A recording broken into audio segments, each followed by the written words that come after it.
Hi friends, இன்றைக்கி என்ன பார்க்க போகிறோன்னா புளிக்குழம்பு தாங்க. தஞ்சாவூர் ஸ்பெஷல் புளிக்குழம்பு தாங்க. புளிக்குழம்புல வந்து என்ன காய் வேணாலும் போட்டுக்கலாங்க. நான் அதில் வந்து முருங்கைக்காய், உருளைக்கிழங்கு, அவரைக்காய் போட்டிருக்கிறேன். இதுக்கு தேவையானது தக்காளி, வெங்காயம், கொஞ்சம் புளி எடுத்து வச்சுருக்கேன். வாங்க கிச்சன் போகலாம். இப்போ அடுப்பில் எண்ணெய் சட்டி வச்சுக்கலாம். இதில் வந்து எண்ணெய் விட்டுக்கலாம். புளிக்குழம்புக்கு வந்து நிறைய எண்ணெய் விடணுங்க, அப்போ தான் நல்லாயிருக்கும். இதில் வந்து இப்போ வெந்தயம் போடணும். சட்டி நல்லா காஞ்சிடுச்சு. வெந்தயம் போட்டுக்கலாம். 2 தக்காளி, ஒரு 5-6 வெங்காயம், சின்ன வெங்காயம் போட்டிருக்கிறேன்.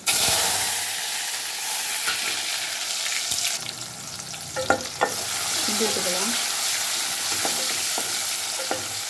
இது நல்லா தக்காளி வெங்காயம் நல்லா வதங்கணும். அதுக்காண்டி ஒரு அரை உப்பு அதில் போட்டுக்கலாம்.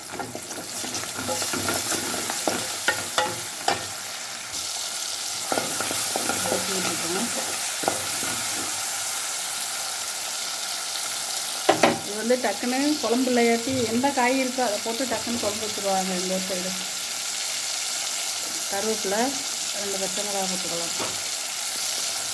இதுதான் புளிக்குழம்பு சொல்லுவாங்க. மெட்ராஸ் பக்கம்லாம் இதை வந்து காரக்குழம்புன்னு சொல்லுவாங்க.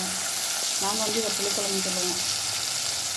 இப்போ இதில் என்ன பண்ணணும், ஒரு அரை ஸ்பூனு மிளகாத்தூள் போட்டுக்கணும். அப்போ தான் எண்ணெய் பிரிஞ்சு வரையில் நல்லாயிருக்கும். இப்போயே பாருங்கள் எவ்வளோ கலர்ஃபுல்லாக இருக்கும்.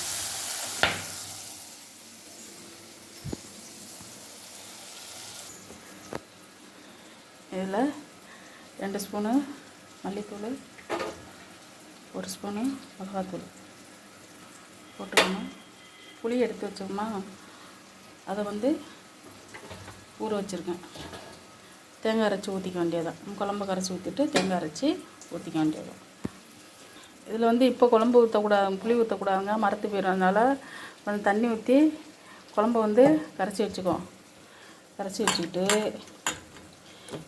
காய்கறி வந்து நம்ம என்ன காய் போடுறோமோ அதை கழுவிட்டு இதில் போட்டுக்க வேண்டியதான். புளி வந்து ஒரு கொதி வந்ததுக்கப்புறம் புளி ஊற்றினா தான் வேகும். அவ்வளோதான். ஏற்கனவே பாதி உப்பு போட்டிருக்கோமா, கொதிச்சதுக்கப்புறம் பாதி உப்பு போட்டுக்குவோம். பாருங்க கலர்ஃபுல்லாக இருக்கா. எப்படி குழம்புக்கு அப்பளம், முட்டை, பொரியல் சாப்பிட்டா நல்லாயிருக்கும். அவ்வளோதான். தஞ்சாவூர் புளிக்குழம்பு நல்லா இருக்கா.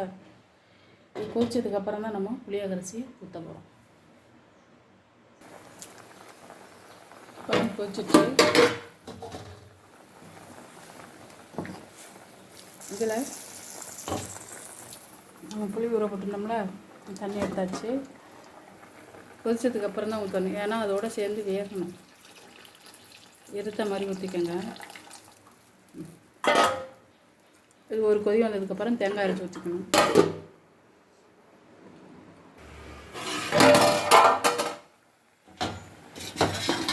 குழம்பு கொதிச்சிருச்சுங்க. குழம்பு கொதிச்சிருச்சு, வத்திக்கிட்டு இருக்கு.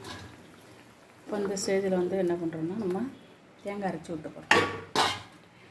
தேங்காய் ஒரு 3/4 மூடி தேங்காய் அரைச்சி ஊற்ற போகிறோம்.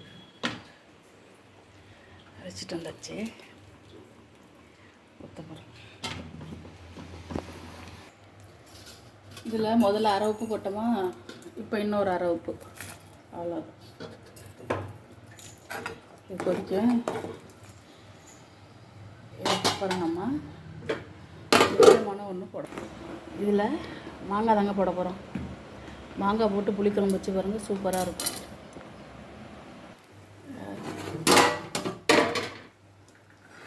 இல்லை எந்த மாங்காய் வேணாலும் போடலாம். ஒட்டு மாங்காய் போடலாம், நாட்டு மாங்காயும் போடலாம். நாட்டு மாங்காய் தான் வாங்கிட்டு வந்தோம், பழமாயிடுச்சு.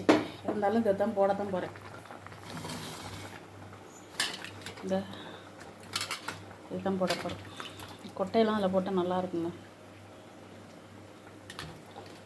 அவ்வளோதான். இது போடையில் நம்ம ஒன்று சாப்பிட்டுக்க வேண்டியதான். இது எனக்கு அவ்வளோதாங்க. கொதிச்சு இறக்கிட்டா புளிக்குழம்பு ரெடி. கொதிக்கட்டும், ஒரு 5 நிமிஷம் கிடக்கட்டும். அவ்வளோதாங்க, ரெடி ஆயிடுச்சுங்க. புளிக்குழம்பு ரெடி ஆயிடுச்சு. நல்லா மாங்காயும் முருங்கைக்காயும் சூப்பராக வாசம் வருது. எனக்கு பிடிச்சிருந்தா லைக் பண்ணுங்கள், ஷேர் பண்ணுங்கள், கமெண்ட் பண்ணுங்கள், சப்ஸ்கிரைப் பண்ணுங்க. பெல் ஐக்கானை கிளிக் பண்ணிக்கோங்க. அப்போ தான் நாங்கள் போடுற வீடியோ வந்து உங்களுக்கு வரும். வாங்க சாப்பிட்லாம்.